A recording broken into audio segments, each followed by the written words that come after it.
So this is a subject that I've struggled with myself on multiple occasions. Okay, being from Canada, just being things more expensive. I can't imagine what it'd be like to live across the pond over in the United Kingdom. But Dave Cook can.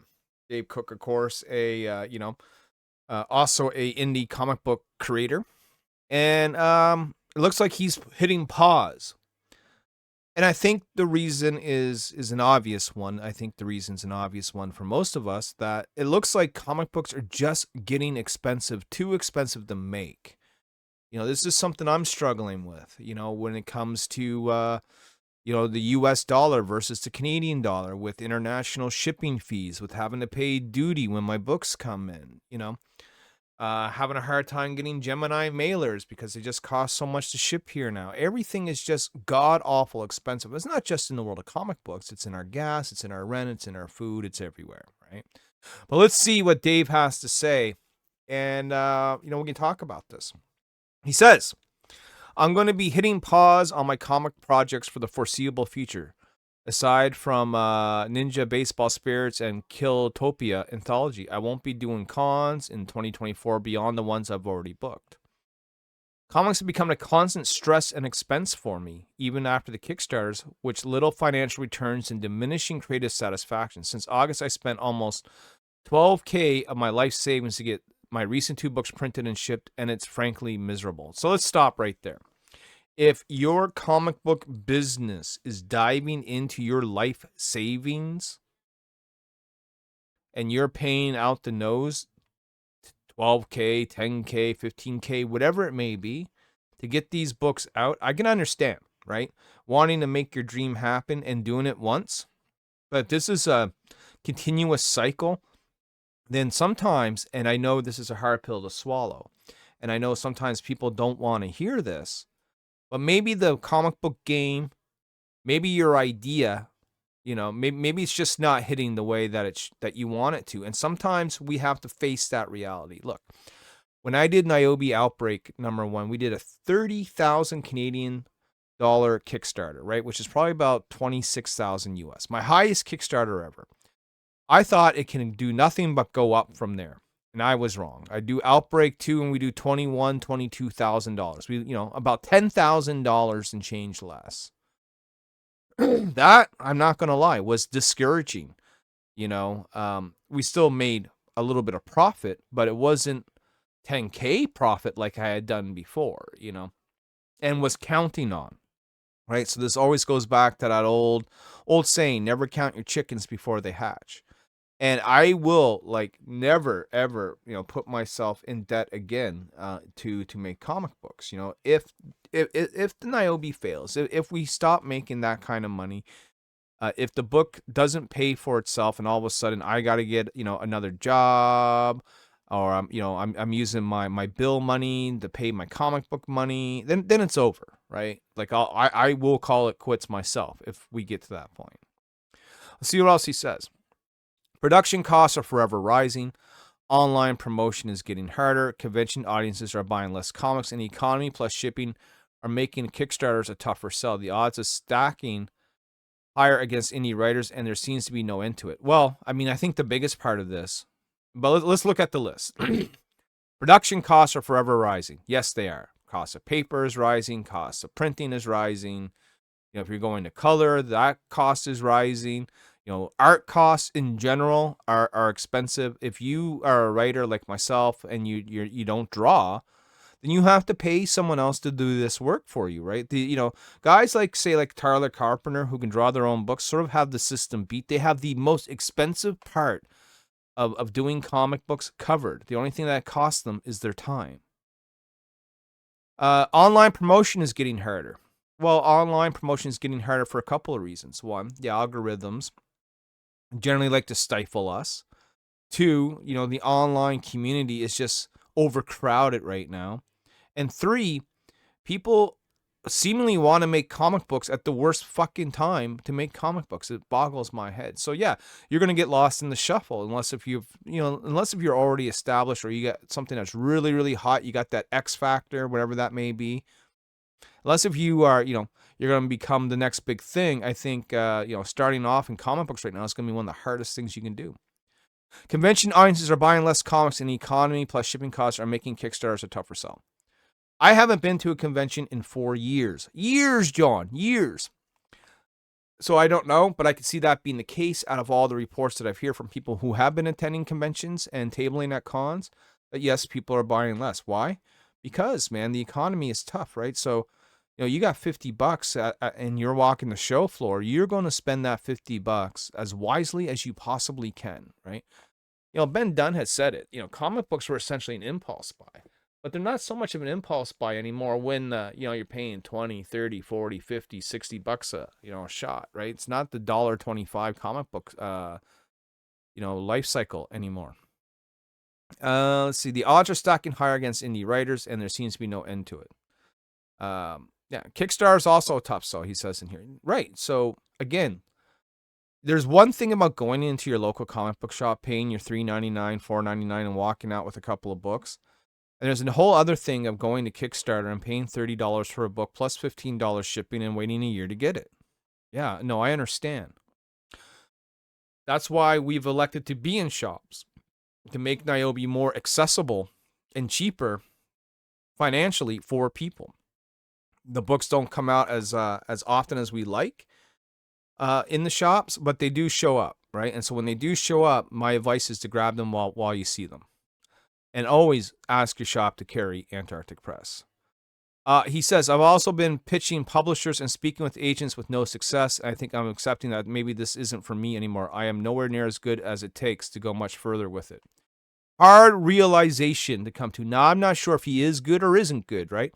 But sometimes, you do got to look in the mirror and say, is this worth it? Is it worth it? My mental health? Is it worth it financially? Do I see promise in this book, in this idea of mine, or has it, been stale and stagnant for too long, right? When I hit that 30 grand on Niobe Outbreak #1, I had two views of it. This is the top of the ceiling, and I'm never going to get any further, or this is just the beginning, and let's see what we can do. When we failed to hit 30 grand on Outbreak 2, then I realized that, that could be my ceiling top, right? I'm not 100% sold on that yet. I mean, I'll have to do a couple more campaigns. And if we fail to reach that height, then maybe Niobe is destined to be a 20 grand book for eternity. I don't know. We're going to find out, though. As far as pitching to publishers, yeah, that's a hard sell, man. Especially if you think you're image material, which likely you are not, but I don't know. Image is very picky on what they take. There's a $3,000 sort of fee that comes along with that. Go look at our videos, our 2-part series that we done with Eric Larson for the breakdown on how Image Comics works. But basically, Image Comics goes for name people, right? You have a name in the industry. You have some street cred behind you.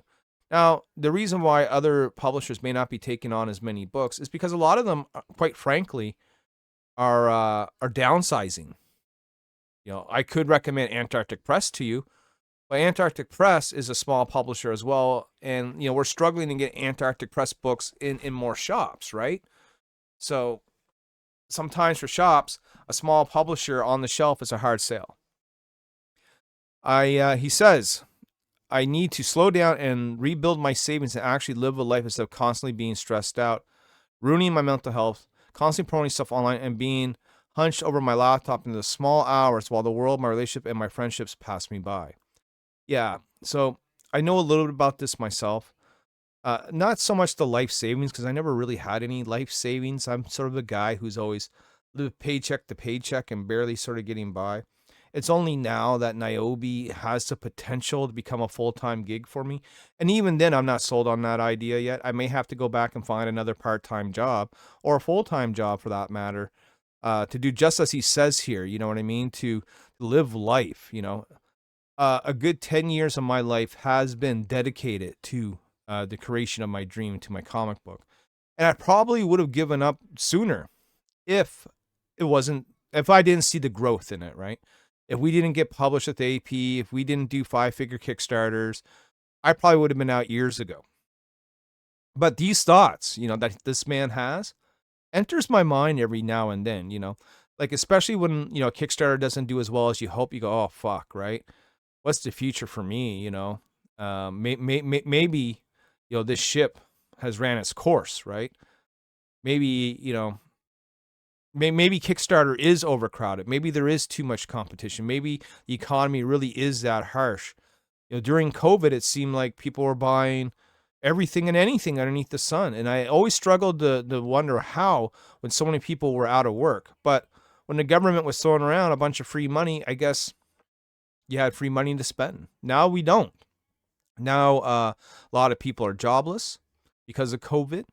A lot of people are being more picky with the jobs that they do take on. And a lot of people are obviously picky with how they spend their money, considering the price of food, gas, and rent and other services have all skyrocketed, right? It's a tough time all around. I get it, man. I get it. As far as, spending all, the wee hours of the night, I do that all the time here, right?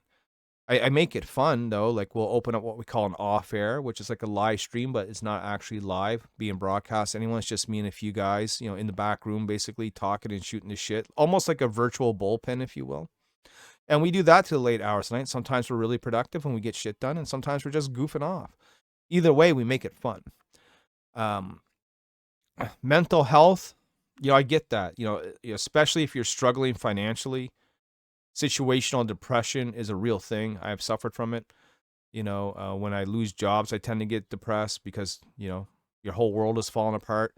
Because, like it or not, the world does run on money. You got no money, guess what happens? You're homeless, right? No one wants to be in that situation, especially because they tied all their money up into comic books and have their ideas fail. Not everything is going to make it. Not everything is the next big thing, right? And I think a lot of people get into this world with that dream, and there's nothing wrong with having a dream. But what sometimes people do have to understand is that the dream is not always based in reality, right? Sometimes you can run for a dream and go for that dream and not have that dream come through, right? The movies tend to teach us that we can do anything if we put our mind to it. It's a good message to go by, but there's also what we call realism in this world, right? How do you put food on the table? How do you pay the rent? When do you give up on the dream and just go, okay, I'm not going to be comic book superstar Jim Lee. I'm going to be Joe Average, doing Joe Average job. That's a hard pill for some people to swallow, but sometimes we have to swallow that horse pill, So he says there's still a few things to tie up, but everything else is on hold until I feel like I want to continue. Sorry to anyone who is awaiting my new projects and such will happen, just not right now. Cheers. So that's a lot to swallow. That's a lot to ingest. It is heartbreaking to see that this probably won't be the first or the last creator sort of hitting that pause button or nopping out completely. Like I said, I've thought about this. I think about this constantly. How and when, if I need to make my exit out of comics, how would I do that? I think for me, I would have to finish up whatever I have ongoing first, as long as I was financially able to do so. Like, for instance, I got a 4-part miniseries on the go, and we're only halfway through, right? We still got book 3 and 4 to do. We still got Savage Sin 2 and 3 to do. We still got Niobe Penguina number 2 to do. So that's like 6 books, right? That's on my plate that I would, like, for me personally, I would want to wrap up and finish so all those have a complete story. And if at that time comic books were too expensive for me, if it was, eating into my real life money, which it might, then I would have to back out and maybe do just as this man did, put a pause on things until things were a little bit more financially stable in my life. And then you can always return to it later. But at 48 years old, and that, as seen the industry as it is, I think this is my one and only shot to keep going. If I fail, I doubt I'm coming back, right? So let's make sure I don't fail, first of all. And I don't want anyone else to fail. But, when you read a post like this, it hits hard because I'm sure that we all struggle financially with making our dreams come true. Very few people. I say this, right? You have a better chance of winning the lottery than you do striking big in comic books, especially the way that the industry stands right now. There's 33 comments. I'm not going to read those. I'm going to let you guys comment yourself on this video, what you think about Dave Cook's situation here. Are you in a similar situation? Are you considering not being out of comic books, or is things great for you? I want to hear both the bad and the good. I will also mention that Nyobi has a brand new Kickstarter coming, and we're going to talk to you about this right now.